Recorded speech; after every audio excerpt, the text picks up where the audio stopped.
Welcome to the Critical Window, Brain Building in the First 3 Years. Join us in discussing how parents, healthcare professionals, experts in early childhood development, and community agencies can support a child's first 3 years of development. We unpack the science and share practical strategies for giving every child the best possible start. Thank you for joining me, Dr. Anita Collins. So Thank you for excited. having me. Yeah, well, you're extremely busy, and I love that you're busy. And it may not necessarily be that you're busier than you have been, but the social media presence, now we're Mm, privy to see all the great work that you're currently doing. So, from that mm, perspective, I know that you're busy out there doing things that you love and that are mm. making an impact in the lives of children and families. So, that's why I was really excited to be able to share a few minutes with you today. And I want you to describe your work because I think you can describe it best because I only see a sliver of that work. But I will say, I first became a fangirl when I Mm, attended a kinder music conference where we were gathering together practitioners really interested in looking at the why behind some of the things that we're doing to increase, parental engagement, social emotional learning. And you hit a chord, pun intended, you hit a chord mm. with me because my work over 25 years has been working in early elementary classrooms. In the last 7 to 10 years, really looking at emergent literacy, language delays, neurodivergency, and things that we can strategically do to position children to be the best they possibly can. And so, when you were talking about, which I know we'll get to, but when you were talking about early reading indicators and the thread that runs through the music lens and music education specifically, I was like, I have to know more. So I'm going to Mm. pause there. So if you would share with us a little bit about you, your work, and how you got to the place that you are currently, because it's been a little journey for you. It has been a little journey for me, and, and I have to try and keep this short because I can tell all the details in the middle. Basically, I describe myself, I'm a music teacher, and I'm still a music teacher, Hmm. but I've taught in lots of different places, in schools, in university, and I have been fascinated by the neuroscience of music learning. And I did this as my PhD study. And honestly, it was really simple. I thought if I could understand what was happening in the brains of my students when they were learning music, then maybe I could teach them better. It was very, very simple. What I felt like I stumbled across was a field of research that was nowhere near education, nowhere near music. It was in neuroscience, but it was illuminating so many different parts of what it is that I would do on a day-to-day basis. So for me, I got excited about how do I bring these two fields together? How do I help all the practitioners, no matter what age they're teaching and what context they're teaching? How do I help them understand this research so that they can teach better, but also they can advocate more effectively to anybody so that they can understand the benefits of music learning and why it's central and vital for every child to have access to. Because at the moment in our Western education systems, it tends to be on the periphery. It's an extra if the school or parents have the money, only seen for those that are talent or perceived as being talented. Hmm. It's not seen as something that is a vital activity for every child to do in order to ensure their cognitive future. Yeah, well, and that's one of the things that I love about your work. I do love research. I am one of those inquisical minds that I don't have to necessarily agree with something, but I have to know the why behind it, right? And then I can get Mm, on board with it. And so I think that that is a missing piece as we work with parents and teachers alike, is explaining that why behind it is that we're mm, doing what we're doing. And I think you do a beautiful job taking very high level academic research and you're able to transform that into actionable bite-sized information that parents can understand and that music teachers can employ, and that our communities and legislators and those that kind of governs some of the decisions that are made in education help them to understand why it's important and how we do it. Like you do a mm, very nice job, not to simplify it, but to explain it. And so I appreciate mm. that. I do. I do. I really appreciate Thank that. you. I love the neuroscience piece also because as I reflect on some of the work that I've done over the years, there were so many things in reading your Music Advantage book specifically that just made sense. It began to click with me as a practitioner, and I thought, oh, wow, I wish I would have known these things earlier. And you talk, and we'll put in the show notes how to access the Music Advantage. But I want to encourage anyone listening to read that book because it's so applicable to parents, grandparents, teachers, community agencies that are invested in early learning. It just, it's very generalizable, even to adults, as to, why it's easy for us to learn certain things and more difficult and to learn other things, just, kind of a sneak behind the curtain, so to speak. One of the things that I shared with you when we talked earlier, when I was working with teachers, specifically in areas of writing, trying to help teachers become stronger instructors for writing, one of the phrases that I use is children need to orally rehearse their thinking. That's really important for children to be able to do. And in your book specifically, starting on chapter 7, it starts with, if a child can't hear it, they can't speak it. And if they can't speak it, they can't read it. Can you talk to us a little bit about that and how it shows up in your research and work? I just have to share when that isn't my saying. It came from a researcher, but I had talked to this researcher for an hour straight about their work. And I was trying desperately to keep up because this is not my field. So I'm just trying to keep up and understand everything. And this person got to the end and he said, look, let me put it simply. If they cannot hear it, they cannot speak it. If they cannot speak it, they cannot read it. And I was just like, could you not have started the conversation with that? And then I would have been fine. Basically, what it is the simple process of how we get to reading, and writing comes directly after that. And it's that concept of how does the brain work through, what are its main steps and main developmental pathways to get to the point where we can read. And as I said, by extension, then we be able to write and be able to comprehend, which are the two really, really hard things that the brain has to do. And I kind of think of like the steps that babies go through to walk. Like we know that first of all, they've got to get on their tummy and then they've got to be aware of how they move their limbs around. They've got to have to find the strength in it. Some of them are arm crawlers and the body at the behind just goes along. Some of them are leg crawlers and they're propelling themselves with their legs. And then they suddenly figure out how to kind of stand up and they find that balance. And it takes a while to find that balance and often they run into all sorts of things along the way. But learning how to read is exactly the same thing. We have to go through these processes. It's a requirement for the brain in order to get to the connectivity it requires to then read and then write and comprehend. The first thing is the being able to hear speech sounds. Now it starts as simply as, here's all these noises around me, but those ones are really interesting. They come out of someone's face and they are speech sounds. So I'm going to have my own little library of those sounds while I've got all these other sounds like garbage trucks and television and things like that. And they start by doing that. Then they start in that little library feeding in different sounds. So they do it right from birth, even potentially before birth. And then they sort of building this library. And then the next step is they have to try and take the sounds they've heard and make them out of their mouth, which is why we hear babies in particular doing repeated vowel sounds. Like they'll just go, oh, oh, oh, oh, oh, all day for a week. It's because they're going, how do I get this sound that's in my head out of my mouth? And that's where speech begins. The reason why it's so important is at that point, what the brain is using the most is what's called the music processing network. It's the auditory processing network, but it's listening to speech like it's music and hearing all the different, it's kind of identifying all the different sounds by their musical qualities, their rhythm, their melody, their tone color, all of those different parts of it come into it. So that's how the brain actually does it. So for me, this is where music and language stick so closely together, because while if we think about them in school or in a early learning center, they seem like they're separate things. We're talking over here, we're playing music over here, but inside the brain they're the same thing.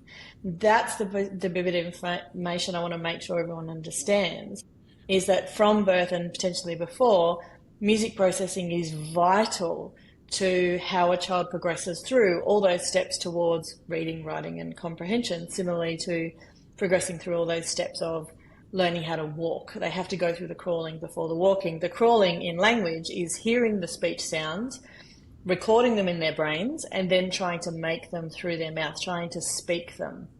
Now, the way that it happens is so important. Sorry, you go. Ask a question. No, keep going. I'm just enthralled. I'm just listening. Yes. I could go for ages. The very simple way that it occurs is that we speak to our children and we sing to our children.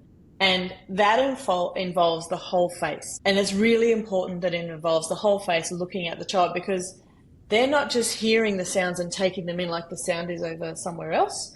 They're taking them in and they're digesting them, but they're taking them in both through their ears and their eyes. So the reason why this is important is because we've seen a delay in speech confidence. So children, as they're starting school at 5, their speech isn't nearly enunciated as it used to be. And this happened before COVID. And the question came, why is this happening? And they found that parents were less inclined to be looking straight at their baby, speaking and singing straight to their baby, and more likely to have a device. And while they're still speaking to their child, they're looking at a device. So the child is not getting the full face effect that they need. So that's the first step that's really, really important with speaking. Absolutely. Well, and you had mentioned this, and I've written a little bit about this.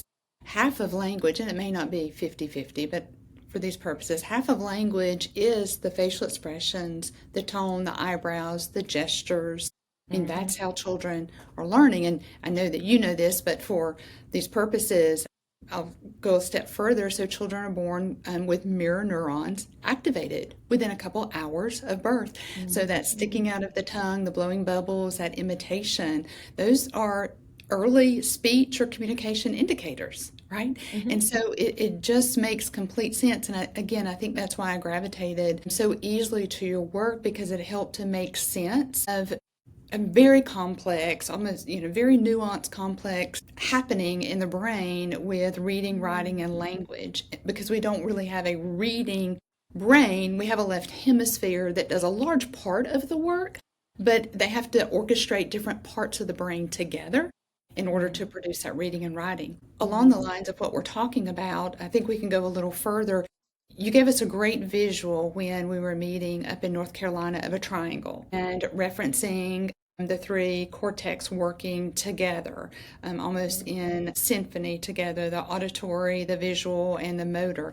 And so when we go back to your example about the face and the gesturing and the singing and the talking, we're utilizing those 3 cortices together and encouraging our child to come along with that, because that is strengthening that foundation and that speed at which they'll be able to observe, process, and then output, which we consider it, quick retrieval when we're talking about reading and writing. But when we're talking about music, talk to us a little bit more about how music early on and the music education helps to strengthen the use of those 3 cortices together. Yeah, so I call it the sensory triangle, because there are 3 main senses that need to connect together in order for the brain to go, okay, I've got that bit functioning fine, I can start doing higher order learning. So the really important thing that we have to do with little ones is to make sure that that sensory triangle is as strong as possible. Now, to do anything musical, whether it's to sing, particularly to clap our hands together, but to play on an instrument, any of those things actually require those 3 to work, as you said, in symphony together. I love giving the example of clapping together. If we clap, we have to do so many things at once. We have to put our hands together so they meet. Now, if anyone knows a young toddler, often they'll try and clap and their hands go right past each other. So actually bringing those 2 things together is quite hard. That's a really tricky thing when they're very young. Then in order to keep a beat, their hands have to go out a certain distance and then travel back in again at a certain distance and at a certain speed in order to clap again on the next beat. Then what they need to do is to maintain that. So part of that is attention, is going, okay, I can actually do this activity in a repeated fashion. And that is also hard because it requires for their attention to go for longer and longer and longer. Then the final step of it is automation. Automation is when we do things and we don't really think about them. Driving cars for us is, when we first learned to drive cars, oh my God, there's so many things going. I've got to turn wheels and pedals and all sorts of things. And now we get into the car and we drive somewhere, we don't even remember that we've done it.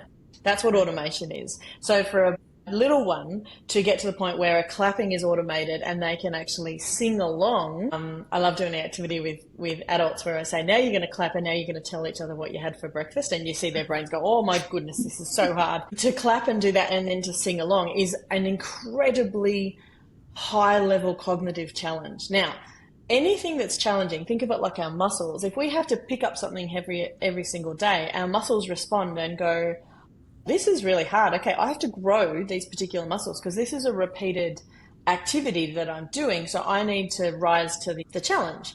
Brain does exactly the same thing. If you do clapping every single day with babies and toddlers, their brain goes, oh, we're doing this every single day. I better get myself super connected so that I can clap and get to that point where I'm automated. Now, these don't feel like they're connected in any way, shape or form to language development, but they are, because the brain can't start with language development until it's connected these three senses. And part of it is survival. Babies need to be able to get to the point where they can reach for something, grab it, put it in their mouth and feed themselves. They need to be able to move out of a dangerous situation if they don't like it. They need to be able to coordinate their bodies. It's all survival activities to start with. And the brain goes, well, until you've got those sorted, I can't do this higher order thinking of speaking and reading, because I've got to get myself sorted so I survive first. Mm-hmm. So what's really important about the music aspect of this is it's a challenging, cognitively challenging activity. It's also an enjoyable activity. And you put those two things together and think of yourself when you think, I have to go to the gym, I don't like the gym, I have to override all those things about I don't really like it in order to go. But what music learning does is it is cognitively challenging while being fun and rewarding at the same time. And that the brain goes, okay, I know this is hard, but gee, you're giving me some really great feelings when I do it, so I'm going to do the hard thing. And that's what's really important, is that the brain has almost tricked itself into doing something hard and got to that point where it can begin to grow. So that's why the music part of it is vital for every child to have. And I think for parents, an incredibly important thing to explain, because what they see is the fun part. They go, gee, they're having a nice time, they're smiling, they're happy, that's great. But that hides the actual cognitive work that's being done. And I think it's important to explain both of those things to parents, and using things like going to the gym, driving a car, lots of metaphors and analogies that they can sort of hang on to understand something that's actually quite complex, but vital for their children to do and vital for them to support.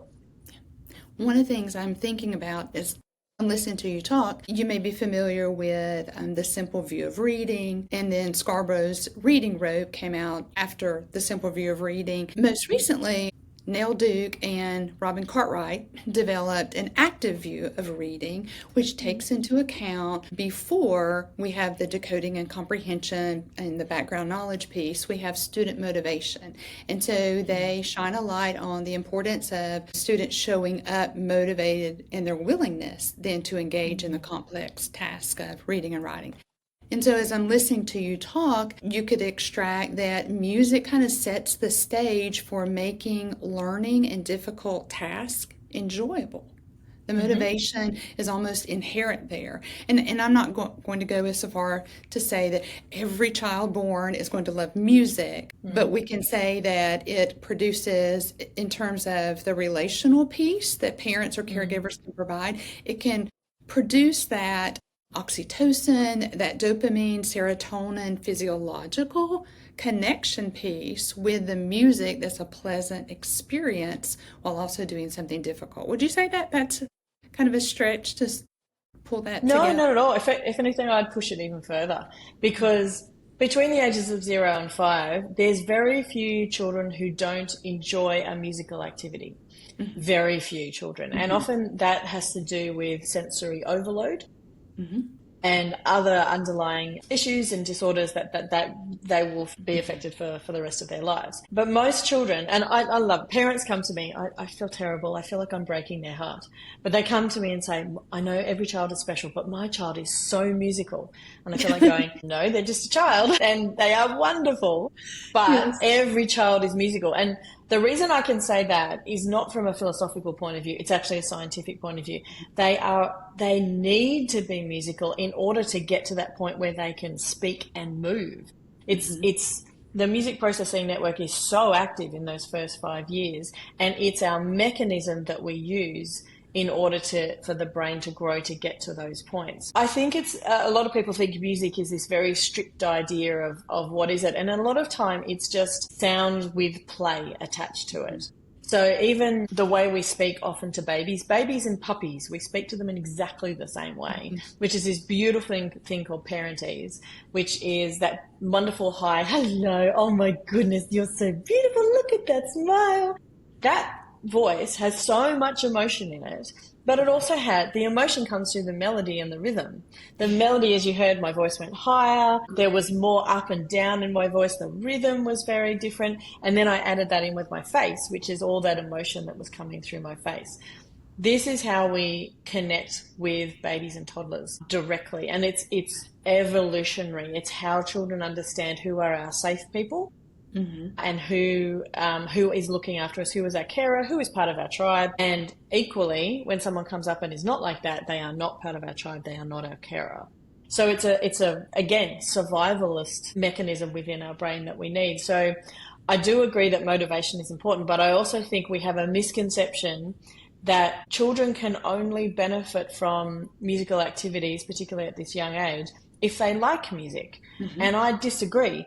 I think it's that every child, as I said, there will be a few who don't cope with it well, but that's only a very, very tiny percentage. You know, the majority of children will love music because the brain goes, this is tricky and hard, but it's fun as well. I love doing this. It's only, I don't know quite when it happens, but round about the age of 7, 8, usually 8, is when children, their brain grows and they start to change their concept of what it is that they like and dislike. They can start to go, I like this food, I don't like this food. And they do the same with music. But prior to that, it is just an activity that feeds the brain and helps it grow. Well, and that makes so much sense. And as you were calling out, there are outliers as already, or slim exceptions to when we're talking about children enjoying music. I will also go so far as to say, when I was in the classroom, particularly in kindergarten and first grade as a teacher, I would often use music as transition, particularly for my children who had difficulty. I often served children who had autism and some behavioral difficulties and the like. And so music was just that calming segue to kind of calm down, to kind of close out one thinking or activity that we're doing to move into another. And it was really, really effective. It seemed to be a universal strategy to It is. support moving from one thing to another. And so definitely encourage, and I think that you've talked about this before with your young daughter, or when your daughter was young, and helping her to remember a sequence of things she needed to do before getting out the door to go to nursery school. Just putting things to song. And you also advocate for parents not worrying about the quality of their singing voice, because that doesn't matter to the child. I think it speaks more to the intentionality around the conversation, the relationship, what they call brain coupling that's happening between child and adult caregiver. And I think Yeah. that's important for people to walk away with also. And as simple as it actually, if you've got a child who you struggle to get their attention, just try singing to them. They'll turn around and go, what on earth is going on right now? But it'll get their attention because A, is something different, and B, remembering song is our first language. This speech thing we have is our second language. So if we go back to their first language, it's kind of tapping into their very heart of who they are, but their very first learning experiences. And I think there's so much we can take with that, and we put a lot of judgment on ourselves to say we're not Taylor Swift, therefore I'm not allowed to sing. And I think we need to get away from singing as Taylor Swift versus just using our voice as an instrument to parent well. Absolutely. Well, and there are those children later on that grow up to be young adults and adults who are very gifted and they are musically inclined, very gifted, able, well trained. You can use a lot of different words to describe, but the research that you've been involved in and you've been able to synthesize from other researchers is that when a child has had early exposure to music education and music learning, you see their aptitude to be able to be complex thinkers, to be able to be flexible and adaptable, and in most cases be higher achievers academically because of these experiences. Can you talk a little bit more about that? Yeah, it's more something that neuroscience saw this pattern, which music teachers and parents knew for a very long time, which is the musically trained children. And what I mean by that is children that have had continuous exposure to musical activities from a very young age. They seemed to progress more effectively through their reading journey. They then progressed more effectively through their upper elementary school in terms of their executive function and their social skills. They just did well. They seemed to be able to manage change, learn things and remember things really quickly, sit comfortably with complex ideas, and also sit comfortably with discomfort, being frustrated. Mm-hmm. And these are all the things of those wonderful students. And they said, well, is it that musically trained people already have these attributes, or is that through music training or learning they developed these attributes? And the answer is both. And I think that's something to take into account, that it's both something where if a child takes very easily and quickly to music, fantastic. It means it's an outward indication that their brain is really well wired and working as effectively as it can. But at the same time, children who are struggling with a lot of just basic skills, coordination, bimanual movement, enunciation of their speech, decoding letters to sounds, all of those sorts of things, music learning can come in as an intervention at the same time to help their brain go, okay, well, there's this other challenge over here. I'm going to grow because of that. And then there's a transfer effect. And that's the transfer effect, where it's suddenly they start to be able to do things a little bit more easily. They get less frustrated with something so that they don't give up as easily. Their speech improves, all of those different things. So what I love about music learning is it can be, at the same time, an enhancement and an intervention. So it's a really important thing to, again, have every child have access to and participate in, particularly in their early years.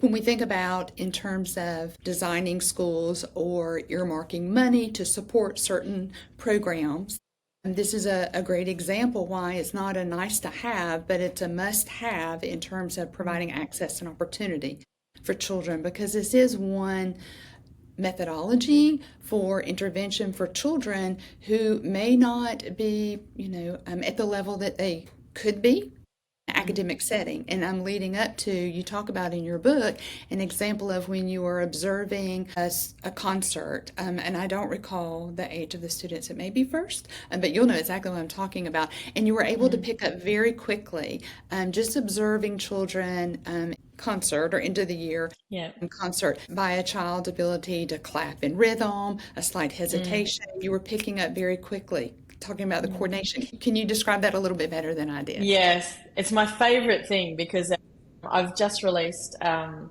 activity, like a toolkit to help all early years teachers and school teachers to use this as a mechanism to understand who the students are who might need reading support. So it's so close to my heart right now, because I've managed to do it. I'll explain the story, because I like doing things in stories because people remember the stories, and that's what's really important. I was working with a school, a very underserved school, very population who have many, many issues, and we had a music program in there, which was an incredible thing. But I was also working with the staff, teaching them how to do activities. And one was a beat keeping activity. And the principal, when I was there, I visited once a term, so there's 4 terms in Australia. And I would visit, and she came up to me and she had her phone with her and said, look that we videotaped what they did in assembly the other day.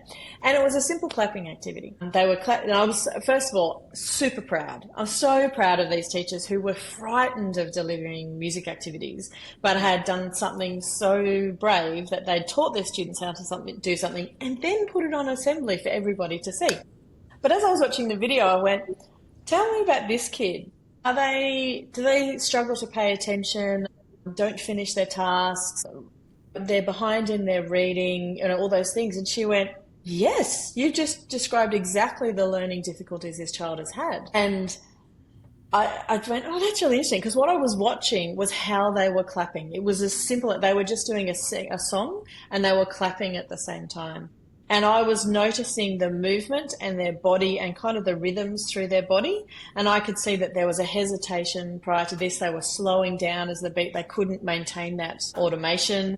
Their eyes started going everywhere. They'd lost their attention span and they'd lost that ability to keep that steady beat. And for my brain, I went into the research very quickly to go, okay, well, this probably means they do this, this, and this in class. And I was absolutely right. Now, she said, don't do it again. Do this again this afternoon with all the staff. So first of all, put the video on, and I said, I am so proud of you.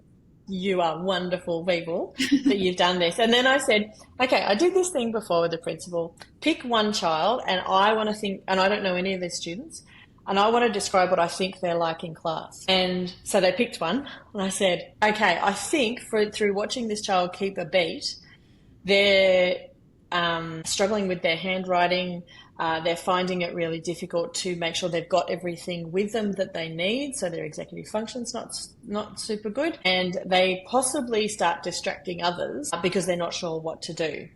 And this group of teachers went, you're a magician, like how did you do that? And it's like, I can tell. By the way, so this particular student was next to two other students and happened to be, when they started to lose control of their clapping, instead they tried to deflect and distract the child next to them. They were using their eyes a lot to watch, which showed me that they weren't using their ears a lot because they were relying on their eyes to see when the clapping should happen.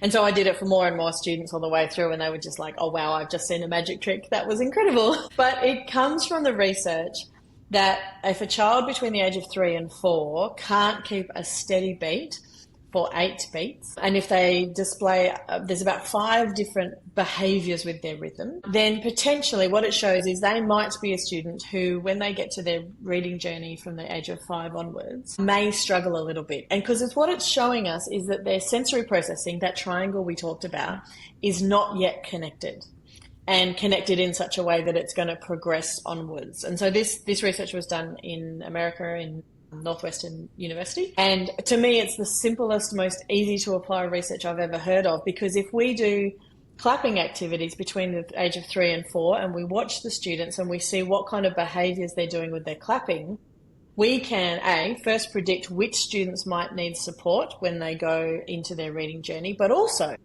we've got time between the age of 4 and 5 to do lots and lots and lots of clapping activities to maybe do as much as we can to supercharge and speed up that sensory integration process that the students need to go through. And I think it's a wonderful, easy to apply, costs nothing activity that can be done to make sure that all the students between sort of 3 and 5 years of age reach the closest they can get to school readiness and reading readiness prior to when they go off to school. And I think if we could put this in place across the country, I think we would see extraordinary changes in our literacy development, because what we've done is put in an enhancement and an intervention prior to, in that pre-literacy phase. And I think, as I said, it's the simplest and easiest and most wonderful thing that we could do for any group of young children. I could not agree with you more. And thinking about one, I would love to talk with you all day. But what you've just said is so incredibly powerful. I really want this to bookend and encapsulate what I want communities, government, school officials, parents, grandparents to hear. There's no gatekeeping.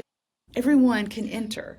Everyone can do this. And we spend lots and lots of money on interventions and professional development, and we try to overcomplicate things that innately our primitive brain was designed to do, to be in rhythm and harmony with your social context. And those are my words.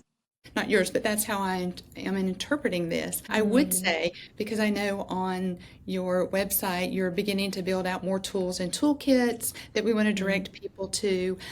There are PSAs on there on your website because it is a community public effort and perception and mindset that we need to mm, change if we want to produce a better outcome with our children's academic experience. We have to have a better income. We have to do our due diligence in those earliest years, and something as simple as you've described here but results in a complex text outcome is something that we need to do. So my PSA could be, if Dr. Collins puts forth a worldwide campaign like National Clapping Day or something like that, I I love will that. promote that for you because maybe that's what it's going to take to set aside Mm. a day. Maybe your birthday. I don't know when your birthday is, but maybe you can get your people to come up with something fancy around that. But Okay. that could be, you know, and just have pictures of people across the world clapping, rhythm, beat, and I guarantee you they're going to have smiles on Mm. their faces. Yep. And we're all talking about the same thing. We want to give our children and the people that we surround ourselves with joyous experiences that lead to better Mm. outcomes. And so Mm. that's our goal with the work that we do at Build Mm. a Brain, Build a Life, Build a Community. If we can Mm. do a really good job at building those brains early on, then we create an opportunity for a better life and a better community. And what we like to do is bring forward experts such as yourself who are practitioners doing the work and making it accessible for families and caregivers to be a part of their child's life and really set their children up for success. And that doesn't have to cost a lot of money and access to a lot of resources. And that's what I love. One of the things I love about the work that Mm. you're doing. Is there anything else that you would like to share before we conclude? And I'll make sure that people know how to find your website. Obviously, I'm a huge fan of your book, The Music Advantage. I know that you have The Lullaby Effect. And is there another one that I've missed? I want to No, make sure. there's Okay, more. I've written okay, so many things, but okay, yeah, there's lots of things okay, coming. okay. And keep doing the research and kind of paring it down to bite-sized pieces so that people like me can understand it and then share it out with Mm. others. So thank you Mm. so much for your work. I appreciate Thank you it. very much. It's really and it's wonderful to be able to share it have any opportunity to share it and help the people know that people understand the benefits of it. But also, I think what you said before is so important. It's accessible. It's equitable. Everyone can do it. And it's something that is very primal to us. It's very natural. It's very normal. And in a world where we have so many things that not necessarily unnatural, but we've built this incredible world that can do so many things. We have to keep coming back to we were built a certain way, our brains were built a certain way, and we need to make sure that those building blocks stay with us even when we develop skyscrapers and AI and planes that can fly. We need to always keep coming back to we are humans built in a certain way who need certain building blocks, and music learning is an incredibly important part of that building blocks, which need to be central to development for young children. And I would also hope to help parents parent in this world. Using it, as I said, singing instructions, keeping a beat, having music as part of that self-regulatory process in the household. The wonderful, you just described I would call it International Beat Keeping Day, something like that. But knowing that everyone was keeping a beat together, the thing that hit me was not only will we be developing their brains, that would be fantastic, but when we keep a beat together as a group, our heartbeats align and our body temperatures align. We actually feel connected. And I think in the world that we create where we have AI and things that can fly and skyscrapers, we need that more than ever. And here is a perfect way to do it. I love that. I'll probably pull that out as a little clip, as a Yeah, standalone, because that was so important. Well, good. thank you again, and I look forward to future conversations and future books and work that you're Hmm. doing. So we will follow you closely. Thank Thank you. you very much. Thank you for listening to The Critical Window. If today's episode sparked new ideas or insights, we'd love for you to subscribe and share it with others. Visit buildabrainnow.com for show notes and resources and to connect with our growing community. Until next time, Remember, every interaction shapes a developing brain.